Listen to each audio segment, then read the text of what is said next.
له شکنجې تر زده کړې د څرخي پله په زندان کې تر ټولو لوی او اساسي بدلون.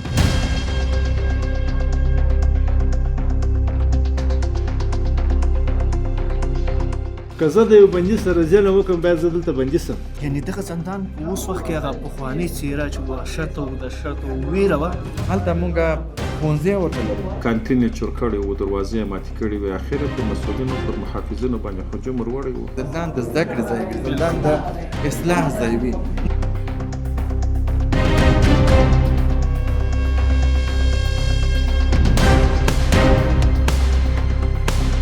د شیشو د تولید ماشین دی، د تولید کوي او بیا د تولید مقابل کې ورته مزد ورکول کېږي. په کومو برخو کې زده کړې ورکول کېږي زندانیانو ته؟ همداشان د دوی لپاره موږ ښځینه او استادان لرو.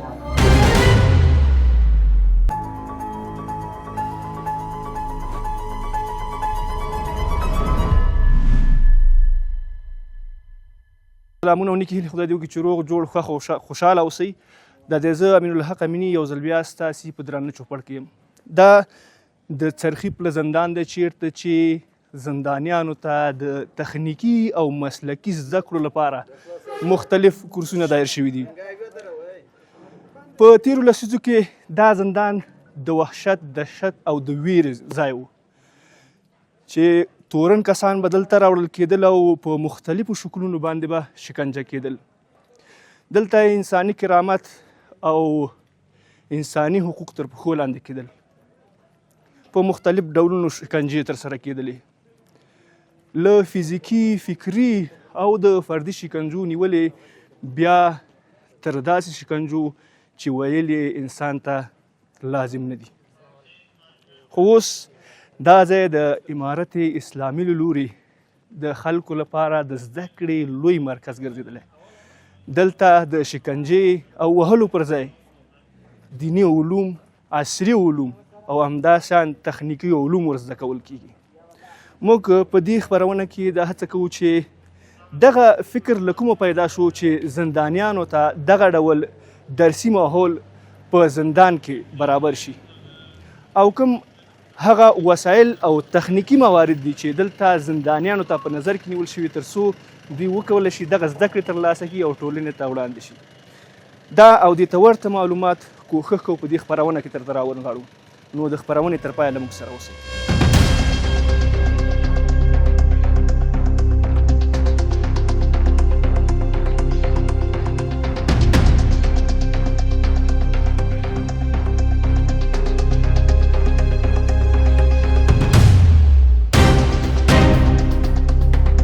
پنځم بلاک کې بندیانو پر مسؤلینو باندې هجوم وروړی و، کانتین یې چور کړی و، دروازې یې ماتې کړې وې، اخر پر مسؤلینو پر محافظینو باندې هجوم وروړی و. نو په مقابل کې محافظینو او مسؤلینو څه دفاع کړې وه. یو بندي دوه خوش سوي وه، هغه ملګری مسئول قماندان د بلاک حتی منفک شد وظیفه څخه. شما کمال یاد بگیرین، ما در بیرون منتظر هستیم، نیازمند هستیم، نه ای که ما بگوییم که شما را وظیفه میدیم. ما نیازمند به شما جوان هستیم. در مرکز اصلاح و تربیت اطفال، ما مرکزی که مشهور است اما باید بگوییم که از مرکز زندان بادامباغ یاد میشه. فردا بخیر ما از دروس تکنیکی و مسلکی جمع غفیری را فارغ میکنیم انشاءالله. در 5 حرفه: خیاطی، موبایل سازی، نلدوانی، بوتسازی، برقی. فردا فراغت در اونجا داریم. همچنان 5 حافظ قرآن که حفظ قرآن در اینجا تکمیل کردگی است و الحمدلله دستار فضیلت در سرشان تمام علماء کرام. همچنان از علوم عصری، از مکتب و لیسه بچه های ممتاز ما، شاگردای ممتاز ما که در لیسه مرکز اصلاح و تربیت اطفال نمبرهای خوب گرفته و ممتاز هستند تقدیر میشه. نو که عدالت به دغه که زه د یو بندي سره ظلم وکړم باید زه دلته بندي سم. که زه د یو بندي حق وخورم زه باید دلته بندي سم. او دا یقینا زما دی چې زه داسې کېږم، که داسې زه وکړم زه بندي کېږم. نو دا د عدل ځای دی. تاسو ته معلومیږي چې پخوا یو کس چا محکمې ته کشوای هم نسو، اوس چې 11 تنه راځي د یو عسکر پر سر بندیانېږي، د دغه عسکر پر سر سبا مړه کېږي، د یو کس پر سر 10 کس هم مړه کېږي که چېرې دا 10 کسه که محترم که شریف په شریعت کې دا نسته. دا یې عدالت. هغه تقریبا عامه شموله حکومت چې هر چرې هر قوم هر منطقه خپل ځان په دانون حکومت کې ویني. په کار خو دا نه ده چې داسې څوک به راځي چې هغه که ظالم یې کني هغه به خپل ځان پکې ویني.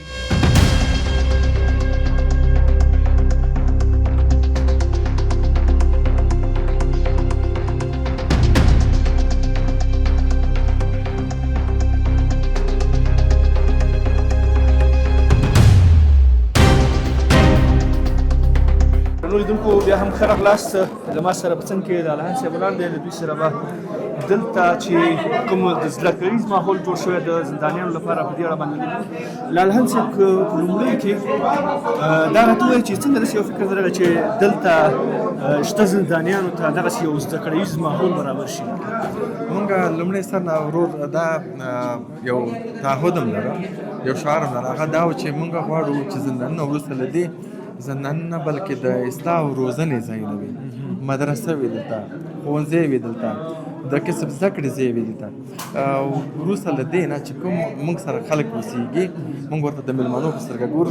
هغوی چې کله رخصتېږي له موږ نه ښه او مصلح او ګټور خلک وي او ټولنې ته وړاندې شي د ګټور انسانانو په توګه. که دا راته وایي چې په اوس وخت کې په څرخي پله زندان کې په کومو برخو کې زده کړې ورکول کېږي زندانیانو ته؟ دا اوس مهال مونږ په مختلفو کسب زده کړو برخو کې کوای، که په دیني برخو کې وای، د دیني زده کړو یا د عصري زده کړو په برخو کې مختلف پروګرامونه لرو. مونږ د دیني زده کړو په برخو کې دینی مدارس لرو چې د قرآن کریم د الفبا نه شروع تر حفظه پورې، تر تفسیره پورې، تر تجویده پورې دلته دوی ته زده کړه ورکول کېږي. بیا ځینې خپل محبوسین دي چې نور محبوسین ته په مختلفو برخو کې زده کړې ورکوي. استادان دي مونږ سره په دیني مدارسو کې داس په دا شکل. بیا په عصري علومو کې وایو مونږ سره بیا اکثرا محجوزینو ماشومانو لپاره چې د ماشومانو اصلاح او روزنې مراکز چې مرکز هم د دغې زندان پر مربوط دی چې هغه په بادامباغ کې موقعیت لري، هلته مونږ ښوونځی ورته لرو. بیا هلته هغوی دپاره مونږ د کسب زده کړې 15 حرفې لرو چې هغه د موبایل ترمیم ده، هغه د نلدوانۍ برخه ده، هغه د قالین بافۍ برخه ده. په بخښنې سره قالین بافي نشته چون د هغې د توانۍ څخه پورته ده. بیا همداشان د بوټان جوړول دي، د هغې تولید دی، په هغې برخه کې موږ ورته شاپ لرو، خیاطۍ شاپ لرو. نو شاپ چې موږ وایو یعنې یو مرکز زده کړیز. بیا همداشان مونږ د ښځینهو دپاره هم دلته په مرکزي زندان کې 3 حرفې لرو چې هغه البته دیني زده کړې هم د دیني ښځینهو استادان لخوا ورته ورکول کېږي زده کړې. همداشان نور اصلاحي بیانونه ورته کېږي د ښځینهو چې عالمانې دي هغوی ورته دا زده کړې ورکوي، دیني بیانونه ورته ورکوي. همداشان د دوی دپاره موږ ښځینه استادان لرو د خیاطۍ په برخه کې، د ګلدوزۍ په برخه کې، د مهره بافۍ په برخه کې، د بیکونو تکهیي یا ټوټهیي بیکونه د هغې د جوړولو په برخه کې موږ ورته مختلف برخې جوړې کړي دي او هغې پرې بوخت دي. یعنې دغه زندان فعلا هغه البته پخواني بخښنې سره بلې د نارینهو دپاره دلته موږ نجاري لرو، قالین بافي لرو، حلبي سازي لرو چې هغه د بخارۍ جوړول دي، د بکسونو جوړول دي، داسې مختلف نور شیان چې د حلبي وسایل نه جوړېږي. همداشان موږ نور مختلف برخې له رنګمالي لرو چې دوی پرې بوخت دي.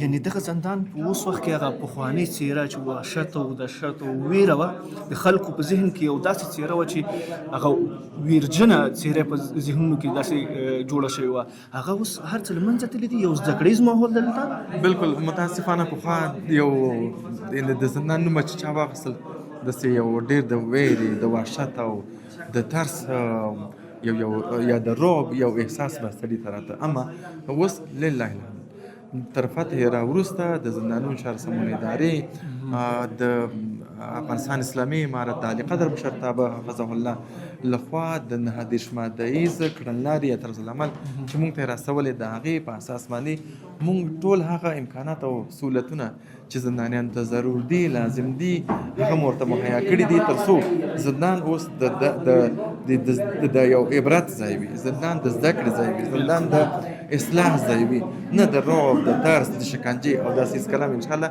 موږ شکنجې ته اجازه نه ورکوو. که څوک شکنجه شي خدای مکړه نو هغې ته هم بیا یو تعذیر کېږي حتی منفه کېږي. ډېر ښه. اسې وروشو دغلته چې کوم وسایل فعلا موجود دي دغه څه چې تاسې اوس دلته فعلا لرو موږ دا د څه لپاره دي او په کومه تخنیکي برخه کې کار اخیستل کېږي؟ قدرمنه مخکې لکه څنګه چې یادونه مو وکړله موږ خو نن څلور ټولګۍ پرانیستنه وکړله.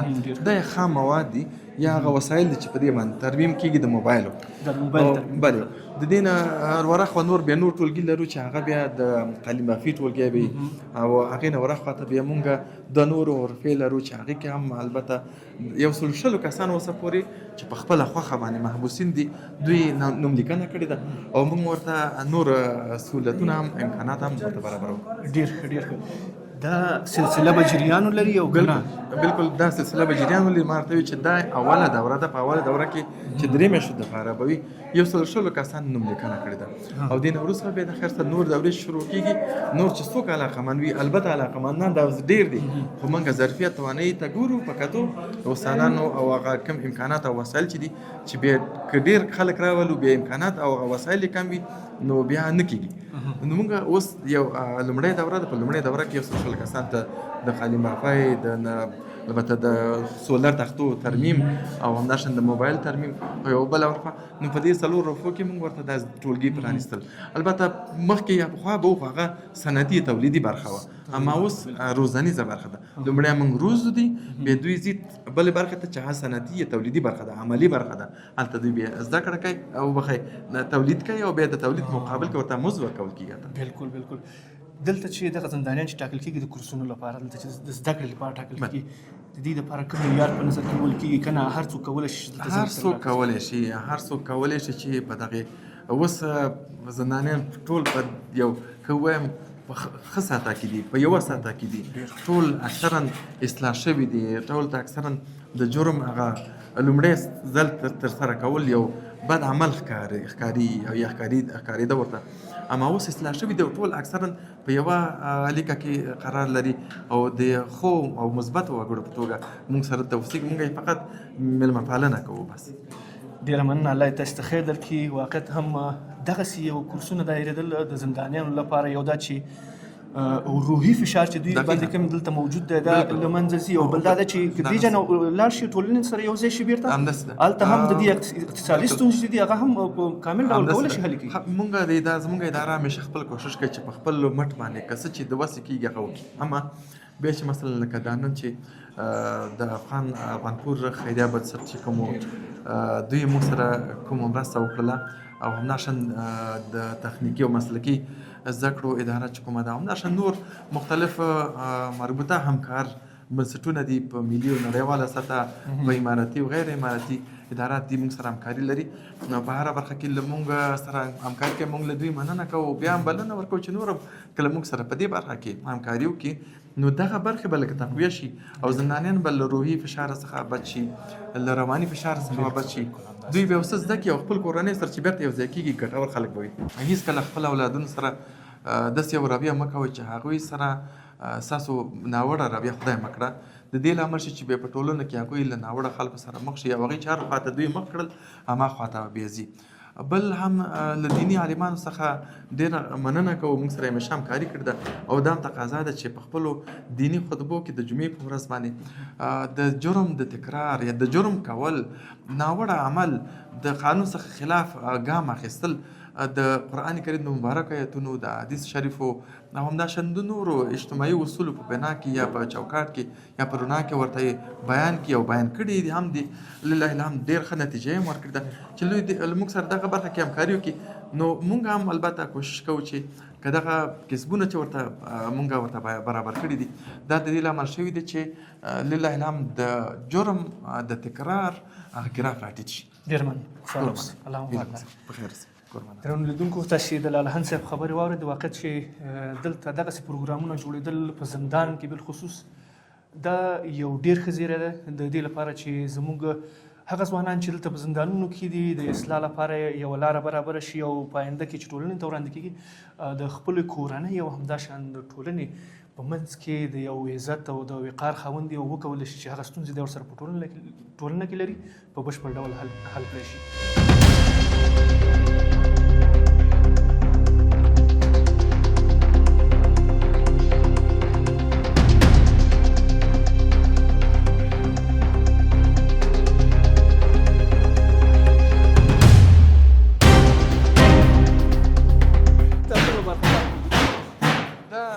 اقتصادي برخه ده دلته څنګه چې تاسو ګورئ دا نمودار بخارۍ جوړوي یا نور بکسونه جوړوي یا نور داسې وسایل جوړوي یو وسایلو نه پته دوی ټول زندانیان دوی په خپله خوښه دلته راغلي دي په خپله خوښه دلته کار کوي هېڅ کوم جبر پرې نه لري زموږ امنیتي مازدین ورته ویل د دوی د امنیت دپاره او نور مازدین چې کوم کار وکړي هغه که کار په وخت کې څه شي وینې شي داسې بیا باید ډاکټر ته مکاشفه وکړي ټول امکانات ورته مهیا کوي. یعنې کولی شي په کامل ډول باندې دلته حرفه‌یي زده کړې تاسې وړاندې به وشو یو بل ځای ته چې هلته مهرباني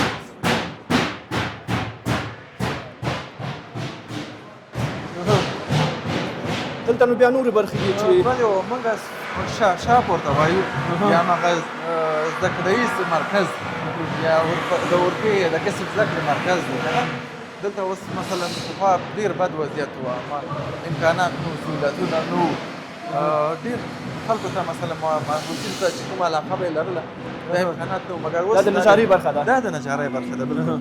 مهرباني ګورو چې نجاران سلام علیکم دوی هم په خپله خوښه باندې نجاري کوي حتی په خپله ځینې استادان دي د دوی خپله محبوسین دي د دوی په منځ کې چې نجاري پخوا زده وي هغه دلته دې راځي دوی ته زده کړه ورکوي د نجارۍ ځینې دوی مثلا بېرته نجاري زده کوي بېرته تولیدي برخې ته راځي چې مثلا هغه المارۍ جوړوي چوکۍ جوړوي حتی زموږ د خپله د ادارې ځینې وسایل چې خراب شي او ترمیم ته ضرورت ولري دوی ورته ترمیموي حتی په دې برخه کې دوی دا یعنې دلته کاملا هغه وسایل هغه ماشینونه چې د نجارۍ لپاره اړین دي دلته کاملا هغه وسایل دا ماشینونه ماشینري اکثرا داسې نور څه وسایل چې د نجارۍ دپاره پکارېږي ټول د سره دوی ته او که چېرته کم وي که چېرته دوی نیمګړتیا ولري هغه بیا موږ ته پیشنهاد کوي هغه موږ ورته بیا برابرو داسې نه ده چې مثلا که څه شي ته دوی ضرورت ولري او موږ ورته برابر نه داسې نه موږ په خپله یې آماده کوو ما ځینې په ځینې برخو کې یا ځینې وختونو کې ځینې همکار مؤسسات چې هغوی په دې برخه کې موږ سره کوي. یعنې دلته کاملا یو زده کړیز ماحول موجود دی. بلکل یو کارګاه ده د نجارۍ صحیح ده د نجارۍ فعلا دلته څو نفره دلته فعلا موجود دي؟ خو دا مختلفې مثلا کېدای شي په یو وخت کې 100 کسان وغواړي چې راشي دلته زده کړه وکړي یا مثلا کار وکړي په یو وخت مثلا 9 کسان خو د دوی ټایمونه بیا داسې دي چې ځینې بیا ځي دیني مدرسې ته ځینې ځي بیا د سواد آموزۍ ته او ځینې ځي په نورو برخو کې بیا ویشل کېږي یعنې ټولې برخې کامل په نظر کې نیول شوي دي. انشاءالله ډېر ښه ډېر ښه. څنګه کارونه ستاسې څنګه روان دي؟ کارونه هم ښه دي؟ بس الله دې توفیق درکړي چې دغسې کارونه تاسې مخ ته بوځي او دغه زندانیان وروڼه چې دلته دي له دوی سره هم مرسته وکړي تر څو ټولنې ته وړاندې شي او د خدمت مصدر وګرځي دوی په ځای چې هلته جرمونه ترسره کړي. الله مبارک لره. لاړ به شو وربشو بل برخې ته دلته اوس موږ د فلزکارۍ برخه لرو. دا فلزکاري ده. فلزکارۍ کې زموږ ځینې دغمه ورته وایي هغه فلزي توکي چې هغه خراب شوي ترمیم ته ضرورت لري هغه دلته اته موږ ترمیموو اما د ترمیم په مقابل کې بیا موږ دوی ته یو څه اجرت یا مزد هم ورته ټاکلی دی د دوی خپله استادان هم ځینې وخت کې خپله محبوسین وي ځینې وخت کې بیا زموږ خپل استادان چې هغه دوی ته دا زده کړه ورکوي تر څو دې حد ته ورسېږي چې هغه استاد چې بیا بل محبوس درس ورکړي او بخیر زده کړه ورکړي نو دغه وسایل چې ګورې دا دغمه شی نه دا کوم څه چې دي دا د خپل ادارې نه دي دا خراب او البته یعنې هغه شیان چې د خراب وسایل هغه بلته راوړو موږ دوم لاس شیان دي دلته نه ګټه اخلي. دا د برش ماشین دی مثلا دی په شی جوړوي دروازې فلزي جوړوي دروازې فلزي کراچۍ جوړوي دا دغه ځانګړي دا جوړوي ماشاءالله ماشاءالله ډېر ښه ډېر ښه. نو دلته کاملا هغه حرفه‌یي بله استادان چې فلزکارۍ کارګاه ده. ښه ډېر ورپسې هلته به وګورو چې څنګه دا نو دروازه جوړېږي فعلا دغه دا هم یو د تخت دپاره ده ښه او د تخت 2 منزله تختونه چې کوم محبوسینو په اتاقونو کې دي د هغوی د استراحت دپاره دي. بیا د هغې هغه تخت ترمیم دی وسپنه ده چون یا خوړل کېږي یا زنګ وي یا څه پې کېږي نو دوی ترمیموي یا نور وسایل چې دوی ترمیموي. دلته کراچیګانې هم دوی جوړوي.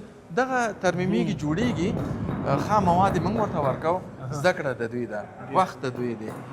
موږ ته یې البته خپل وخت راکوي موږ ورته د خپل وخت ورته ورکوو د زده کړې دپاره دوی خپل وخت راکوي. د دې کې د بوختېدو دپاره دا بوختېدل موږ ته هم ګټه لري دوی ته هم ګټه لري. بالکل بل د ټولنې په ګټه هم ده. د دې په ځای چې زندانیان شکنجه شي ازار و اذیت شي دغسې زده کړې ورکول شي او په فکري روزنه باندې کار وشي په اخلاقي روزنه باندې کار وشي د دې په ځای چې هغوی ضرر وګوري نورو ته هم د ځینې مشکلات هم اساس په دې ټولنه کې اوسېږو د بیکارۍ نه را پیدا کېږي د یو کسب نه زده کوانې د له امله پیدا کېږي.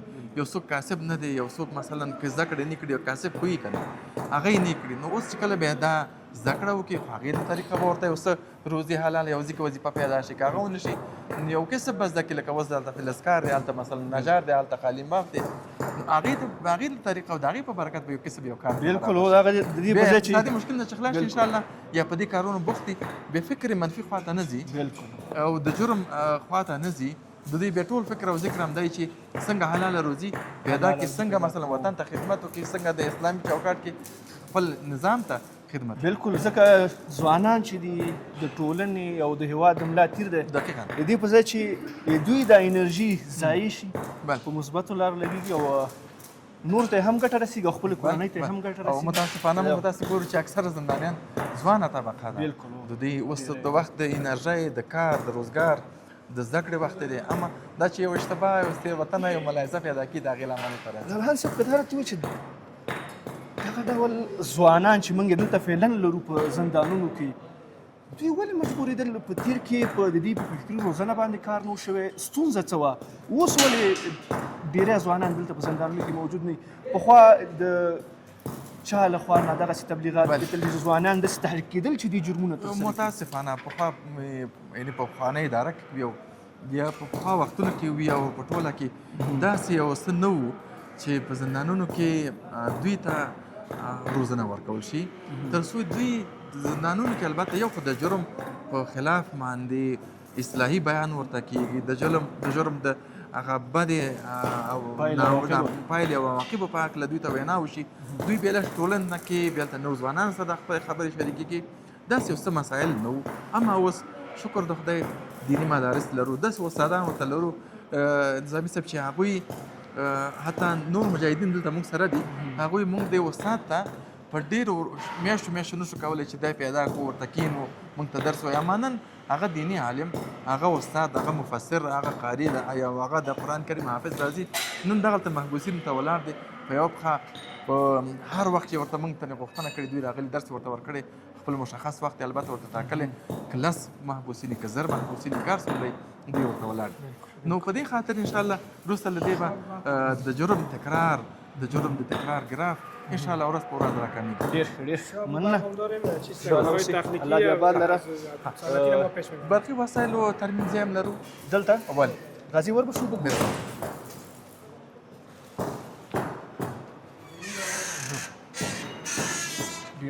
دلته اوس ګورئ د برقي وسایلو د ترمیم ځای دی. کامرمین تاسې راځي دغه انځورونه زموږ لیدونکو ته وښایي. دا ګورئ چې منظم او مجهز وسایل تر خپل توانه پورې موږ ورته اماده کړي موږ لا کوشش کوو چې دوی دا انجینران دي ګوره دا اوس انجینران دي اما انسان د یو ساوه خطا د انسان نه کېږي دلته راځي اما د دغې ساوې د خطا د تکرار څخه د مخنیوي دپاره د دوی د ښه ذهني بوختیا دپاره دغسې وسایل او دغسې امکانات موږ اماده کړي. ډېر ښه الله دې نور هم توفیق درکړي چې دغسې کارونه په څرخي په زندان کې نور هم د ځوانانو ته چې دلته بندیان دوی ته برابر کړي او هغه اصلاحي فکر چې کوم یو دی هغه د ځوانانو ته وړاندې شي چې دغه جرم چې کوم په ښار کې ترسره کېږي زموږ په ټولنه کې ترسره کېږي د دوی مخه ونیول شي او یو سالمه ټولنه ولري او د ځوانانو په تېره دغه د هغه تنکي ځوانانو لپاره چې زمونږ د ټولنې آینده ده د دوی لپاره یو الګو وګرځي او له خیره سره یو ښه سالمه او ډېر کوشش کوو موږ ډېر زیات.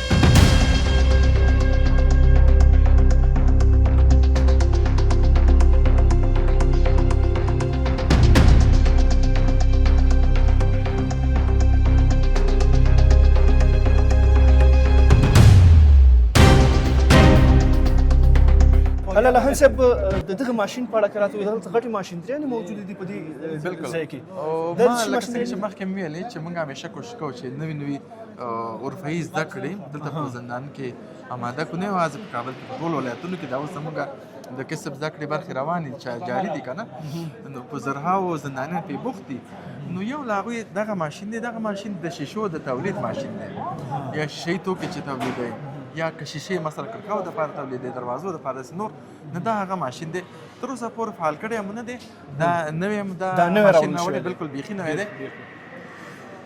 نو په دې خاطر چې موږ غواړو چې دا زندانیان لکه څنګه چې مخکې چې بوخت وي په ښو مثبتو کارونو باندې، مثبتو کارونو ته یې فکر وي، نو یو له هغې مثبت کارونه او کسبونه دا د شیشو تولید دی انشاءالله. یعنې لالهن صاحب په دې معنا چې دلته د صنعت په برخه کې بلکل ښه په لویه کچه کار روان دی. دقیقاً کوشش کوو ډېر زیات کوشش کوئ ډېر ښه ډېر ښه. یعنې استادان هم بیا په دې برخه کې تاسې بلکل بیا موږ بیا د بهر یعنې د زندان نه بهر ځینې استادان دي چې مثلا د تخنیکي او مسلکي زده کړو اداره ده، هغوی له موږ سره همکاري کوي تر څو استادان موږ ته راکړي. هغه استادان په هره برخه کې چې البته موږ بیا بله خبره هم ده د کار بازار ته ګورو چې مثلا د باندې کوم کسب کومه حرفه ډېر ښه بازار لري، ډېر ښه مثلا عاید لري، هغې ته په کتو ته موږ فکر کوو پلان نیسو چې کوم یو کسب ته ښه او ډېر زندانیان علاقمند کړو ویروزو هغې کسب ته بیا ورشي.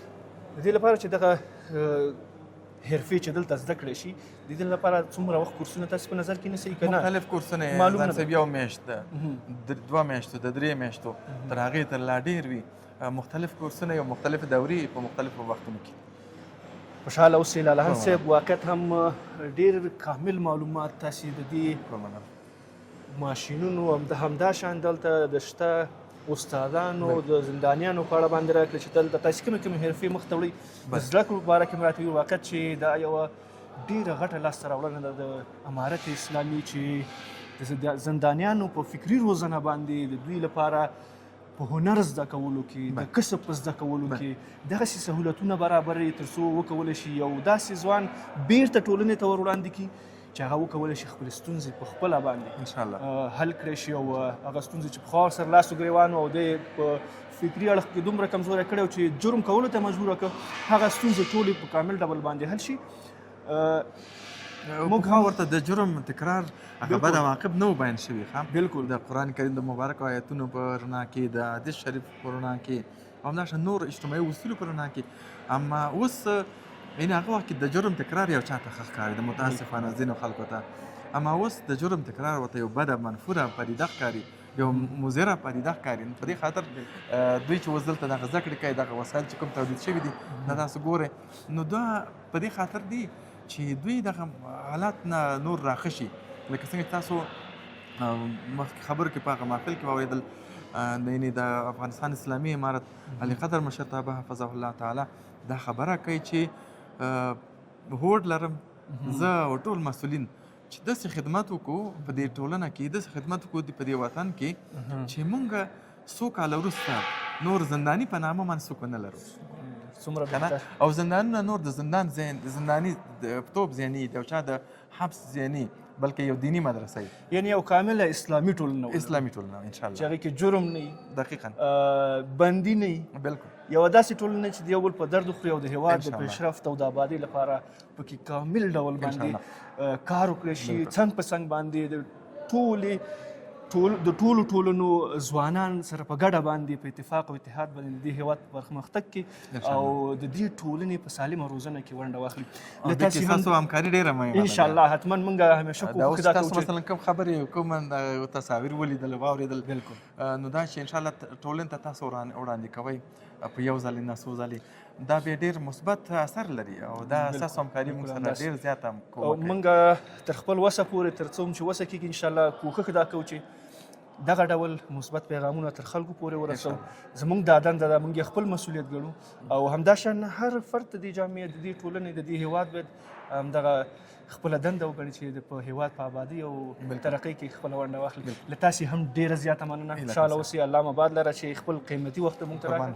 د ټولو برخو کې چې دلته کوم کار روان دی په هغه باندې رڼا واچوله. نورې برخې پاتې دي چې وخت کم دی. وخت کم دی او یو څه خو مو وکتلي چې د ټولو انشاءالله که د خدای رضا وه هغه نورو برخې چې اوس فعلا فکر کوم په هغې کې کار نه و روان، د حلبي سازي او د کلچو برخه هغه برخه کې کار نه و روان، فعلا کار نه و.